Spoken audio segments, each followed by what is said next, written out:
শুরুতে ক্রিকেটের খবর। নিউজিল্যান্ডের বিপক্ষে প্রথম 2 ওয়ানডের জন্য 15 সদস্যের দল ঘোষণা করেছে বাংলাদেশ। সবশেষ পাকিস্তান সিরিজের স্কোয়াড অপরিবর্তিত রেখেছেন নির্বাচকরা। বিশ্বকাপের আগে দল নিয়ে বেশি পরীক্ষা নিরীক্ষা করার পক্ষে নয় নতুন নির্বাচক কমিটি। হাবিবুল বাশারের নেতৃত্বাধীন নির্বাচক প্যানেল সরব সাকিব ইস্যুতেও সেম স্কোয়াড রেখে দিয়েছি। মেহেদী হাসান মিরাজ ক্যাপ্টেন, সৌম্য সরকার, মোহাম্মদ সাইফ হাসান। নতুন নির্বাচক প্যানেলের দেয়া প্রথম দল, তবে নতুনত্ব নেই।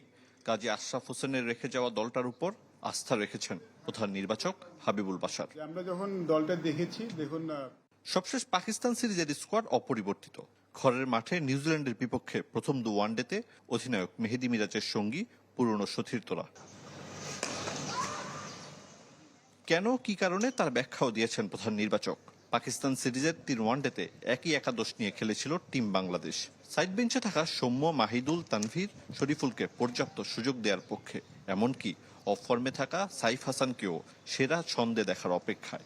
যে দুটি ছেলে খেলেছে, সে মাহিদুল ইসলাম সুযোগ পায়নি, ওকে বাদ দিতে হলে আমার নিজের কাছে ক্লিয়ার হতে হবে না আমি কেন বাদ দিব। সেটা আমাদের কাছে ছিল না। আমাদের কাছে মনে হচ্ছে যেহেতু তারা সুযোগ পেয়েছে, যে জন্য সুযোগ পেয়েছে, তাদেরকে একটু সুযোগ না দিয়ে বাদ দেওয়া ঠিক হবে না। সাইফ হাসানের কথা হচ্ছে, আমি যদি আবার মেনশন করছি যে আসলে আমার কাছে মনে হয় যেহেতু তাকে একটা রোল দেওয়া হয়েছে, তাকে একটু সময় দেওয়া উচিত বিফোর মেকিং আনাদার চেঞ্জ।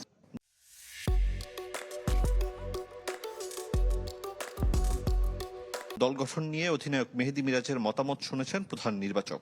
2027 বিশ্বকাপের পথ সহজ করতে র্যাঙ্কিং উন্নতিতে নজর। বৈশ্বিক আসরের আগে স্কোয়াড নিয়ে পরীক্ষা নিরীক্ষার পক্ষে নন হাবিবুল বাশার।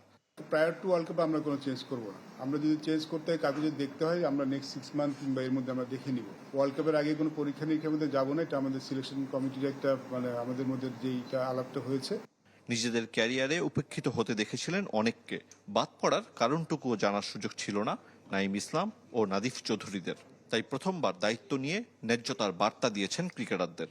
যদি কারোর সাথে ইনজাস্টিস হয়ে থাকে, সেই জিনিসগুলো যাতে না হয়।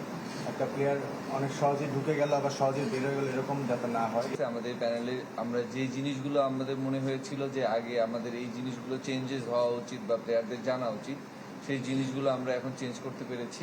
নতুন নির্বাচক প্যানেল সোচ্চার সাকিব ইস্যুতেও যোগাযোগ হয়েছে সাবেক অধিনায়কের সাথে। আলাপটা আসলে এটাই হয়েছে যে আসলে সে কতখানি প্রিপেয়ার। আরিফুল ইসলাম, চ্যানেল 24, ঢাকা।